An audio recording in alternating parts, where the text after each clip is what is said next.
Baik, Bu. Oke, nah, saya mau review lagi beberapa poin di bab 10 ya. Yang pertama itu perbedaan istilah independent measure sama between independent measures, between subject, within subject sama repeated measures ya. Nah, independent measures itu pasangannya adalah repeated measures. Ini itu maksudnya apa? Ini pengukuran. Jadi ini yang disebut sebagai pengukuran. Nah, kalau between subject design dan within subject design ini adalah terminologi atau istilah yang biasa kita pakai di dalam eksperimen. Nah, maksudnya gimana? Mungkin kebanyakan dari yang ada di sini ini belum pernah mengambil mata kuliah eksperimen ya. Nah, di eksperimen itu kita maju sedikit ya, maksudnya maju beberapa semester, saya jelaskan dulu sedikit tentang eksperimen ya. Eksperimen itu apa? Eksperimen itu salah satu jenis penelitian ya, penelitian kuantitatif yang mau mengevaluasi efektivitas dari suatu treatment ya. Apakah treatment yang atau perlakuan yang kita berikan itu efektif atau tidak gitu. Nah, desain yang umum, paradigma dalam eksperimen yang paling umum itu adalah desain between subject. Jadi ketika kita membuat penelitian eksperimen, untuk menjawab pertanyaan penelitiannya itu dirancanglah desain. Mungkin ada beberapa desain yang cocok untuk menjawab pertanyaan itu, tetapi mungkin karena pertimbangan satu dan lainnya kita hanya bisa pilih satu desain ya, desain untuk menjawab pertanyaan penelitian itu. Nah, paradigma desain yang paling umum itu adalah between subject dan within subject design. Perbedaannya apa? Jadi kalau between subject itu ya, kita punya dua kelompok ya. Misalnya nih, saya punya obat pelangsing gitu ya. Kelompok pertama itu saya kasih obat pelangsing, kelompok 2 enggak. Lalu setelah sekian lama menggunakan obat pelangsing, saya ukur nih 3 bulan kemudian misalnya berat badannya ya. Berapa berat badan dari kelompok 1 dan berapa berat badan dari kelompok 2. Nah, ini yang namanya between subject design. Itu paradigma dari desain penelitiannya itu memang kita menggunakan kelompok yang berbeda. Itu artinya between subject. Sementara within subject ya, yang ini within subject itu paradigmanya adalah orang yang sama diukur 2 kali. Jadi kayak ini ya, orang sama diukur, saya kasih warna lain deh supaya beda ya. Nah, gini. Oke, pengukuran pertama dan pengukuran kedua. Jadi orang yang sama diukur 2 kali. Itu yang namanya within subject. Ya. Jadi orangnya sama nih. Misalnya ya, saya kasih obat pelangsing. Ya. Sebelum menggunakan obat pelangsing, saya ukur berat badannya. Ini saya kasih nama misalnya pretest ya.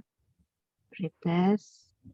Lalu yang post testnya itu setelah 3 bulan, saya ukur lagi berat badannya. Itu yang post test. Atau before after. Sebelum pakai obat pelangsing dan setelah pakai obat pelangsing. Orangnya kan sama ya. Ya, antara data yang satu sama data yang kedua ini kan berasal dari orang yang sama. Ya kan? Hanya dia diukur 2 kali gitu. Ini yang paradigma, yang ini yang within subject. Nah, sampai situ dulu. Ngerti nggak? Ada pertanyaan nggak? Perlu diulang? Jelas nggak? Jadi yang orangnya beda tuh yang between apa yang within? Yang mana? Yang orangnya Between. beda. Between ya, between itu berarti dia orangnya beda. Kalau within orangnya beda apa sama? Sama ya, sama gitu. Itu yang within subject ya. Jadi pretest, post-test, before, after itu istilah-istilah yang sering dipakai ya. Nah, untuk mengevaluasi menguji hipotesis ya dari penelitian dengan desain ini, kita menggunakan uji statistik gitu. Jadi dari desain, penelitian, kemudian kita ambil datanya itu kemudian kita uji, hipotesisnya diuji menggunakan uji statistik. Nah, salah satu uji statistik yang bisa kita pakai itu adalah uji T. Nah, uji T untuk mengevaluasi desain yang between subject itu kita menggunakan uji T yang jenisnya independent measures. Pengukuran yang independen, ya. Sementara uji statistik untuk mengevaluasi desain within subject itu kita menggunakan uji T yang repeated measures. Ya, sampai sini jelas nggak? Ada pertanyaan nggak? Jadi ada desain penelitian eksperimen, kita menguji hipotesisnya menggunakan uji statistik. Nah, uji statistik yang tepat untuk desain tertentu gitu ya. Jadi nggak boleh dikacaukan. Jadi kalau desainnya begini, uji statistiknya begini, ya. Ada tertentu. Jadi kalau gitu coba saya nanya, kalau desain statistik yang cocok untuk between subject itu berarti uji T yang mana? Kalau yang ini, yang biru nih. Yang ini, untuk menguji hipotesis yang ini, kita pakai uji T yang mana? Uji T yang independen atau yang repeated? Independen. Nah, gitu. Ini yang independen. Ya. Kalau repeated itu mengacu pada pengukuran berulang. Repeated measures. Ya, diukur lagi gitu, ya, berulang. Oke? Oke. Gitu, terus lanjut ya.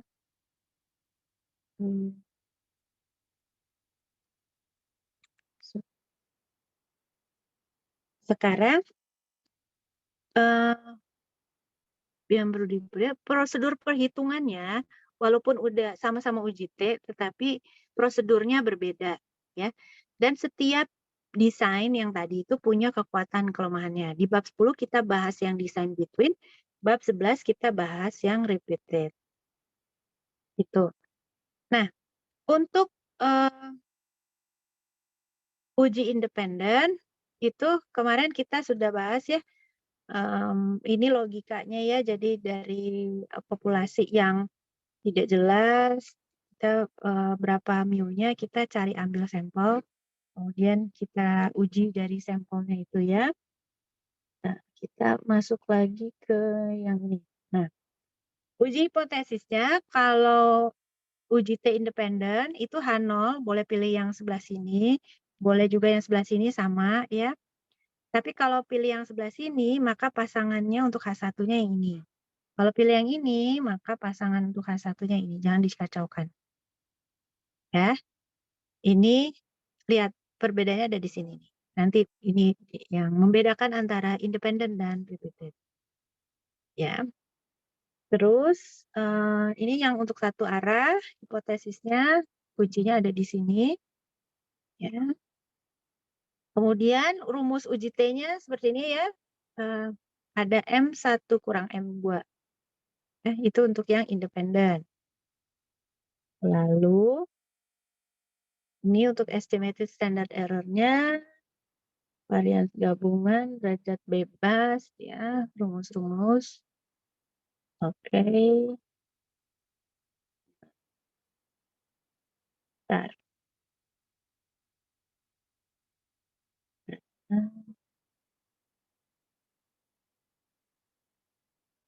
Ya sudah. Mana ya? Bentar. Jadi intinya untuk yang di independen ini, sorry, kok hilang? Benar ya, guys? Kok hilang? Yang saya mau sampaikan. Nah, intinya untuk yang uji T independen ini, kita perlu ini, M1, M2 ini. Ya, datang dari kelompok 1, ya, dan ini kelompok 2. Jadi, dua kelompok yang berbeda. Gitu. Oke, itu prinsip dasarnya untuk bab 10. Nah, sekarang kita bahas dulu.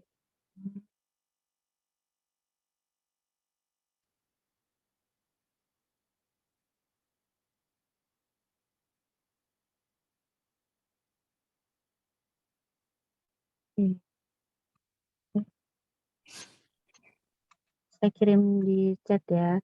Ini kamu ada yang pakai laptop nggak?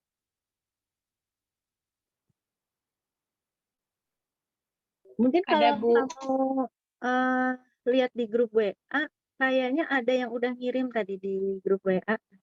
Soal breakout rooms minggu 10. Kalau ada yang pakai laptop bisa, Brigida pakai laptop ya. Nah itu bisa download di chat. Saya udah kirim di chat, tapi kalau yang pakai HP pastinya nggak kelihatan. Ini Brigida ngangkat tangan, kenapa? Mau nanya?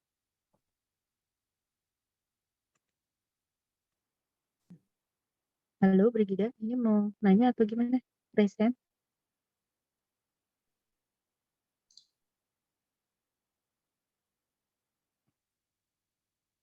Oh, kepencet. Oke. Nah, silakan yang udah bisa buka soal breakout rooms-nya. Kita karena cuma sedikit, kita langsung di sini aja ya, nggak usah pindah-pindah grup.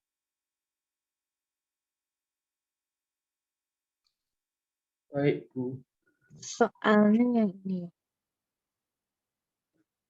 Brigida, kamu bisa lower hands nggak? Dipencet lower hands-nya. Capek, pegel, kasihan.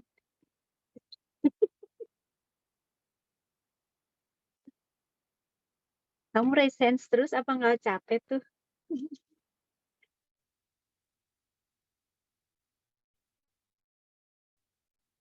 Oke, nah ini soal yang tadi saya kirim. Nah, mungkin ada yang bisa share screen lalu kita bahas rame-rame di sini atau gimana teknis yang mau coba masing-masing 1-2 soal.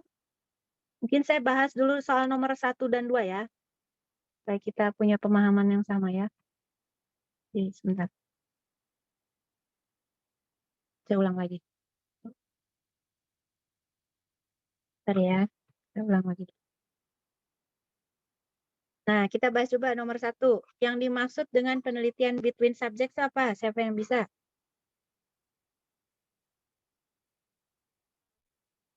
Yuk, siapa yang bisa?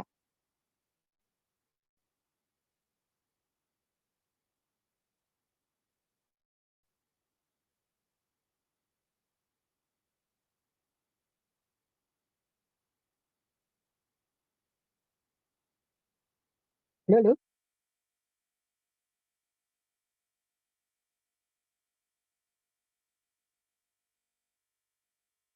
Siapa yang bisa nih nomor 1? Kalau nggak bisa, nggak ada yang mau jawab, saya tunjuk aja. Ayo, siapa yang mau jawab?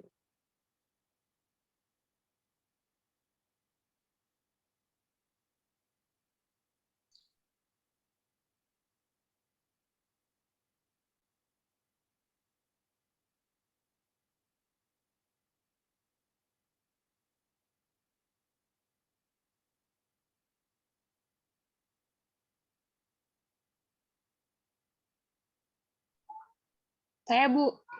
Yo, silakan. Yang dimaksud dengan desain penelitian between subject adalah partisipannya keduanya berbeda, Bu. Contohnya seperti kelas A dan kelas B. Seperti itu, Bu.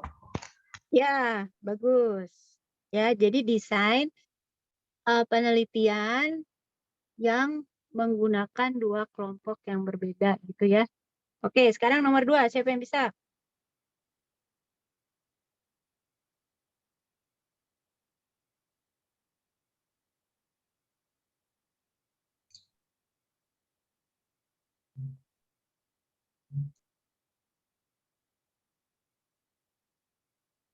Saya, Bu.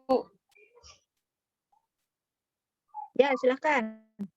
Ya, kalau between subject seperti yang tadi bahwa desain penelitiannya menggunakan kelompok yang berbeda, sedangkan untuk within subjects itu kelompoknya itu sama. Dan dari kelompoknya itu mereka mengadakan uji 2 kali. Seperti itu, Bu. Berulang kali. Kalimatnya gimana? Coba kita ulang. Ya, kalau untuk between subjects itu desain penelitiannya itu kelompok yang sama, kelompok yang berbeda, kelompok yang independen yang tidak ada hubungannya. Sedangkan untuk desain penelitian within subjects itu kelompoknya itu sama dan pengujiannya itu dilakukan 2 kali, Bu. Makanya disebut Betul ya, betul sekali. Jadi kita bicara soal desain ya, desain yang kalau between subject itu menggunakan 2 kelompok yang berbeda, sementara kalau yang within subject itu menggunakan 1 kelompok aja ya, tapi diukur lebih dari 1 kali. Ya, nanti soalnya ada juga yang mengukurnya 3 kali loh. Jadi misalnya before, after, terus nanti 6 bulan kemudian diukur lagi, bisa kan mau diukur ya gitu, bisa 3 kali, 4 kali gitu ya. Tapi kita pokoknya logikanya kalau within subject itu adalah kelompoknya sama, tapi diukur lebih dari 1 kali. Oke, sampai sini ada yang mau tanya nggak?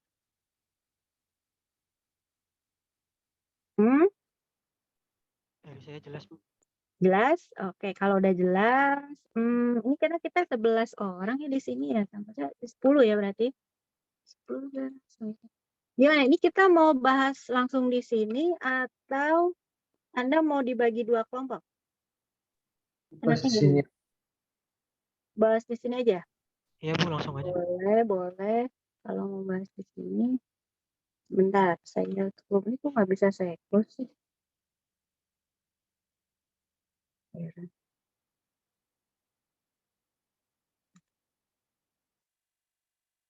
Nah, oke, mungkin ada yang mau share screen, kalian coba bahas dulu. Nggak apa-apa kan kalian bahas dulu, saya lihat dengar aja dulu ya. Coba bahas, terus mungkin dibagi aja ya. Coba dibahas. Mau langsung bahas bareng-bareng gitu atau mau dibagi-bagi siapa ngerjain nomor berapa terus nanti presentasi gitu? Enaknya gimana?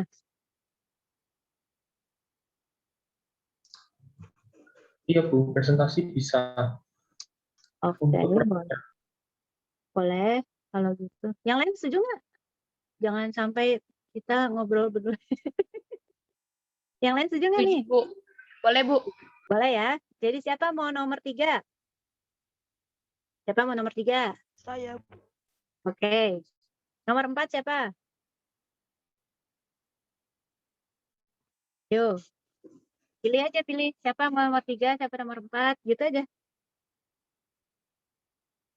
Nah,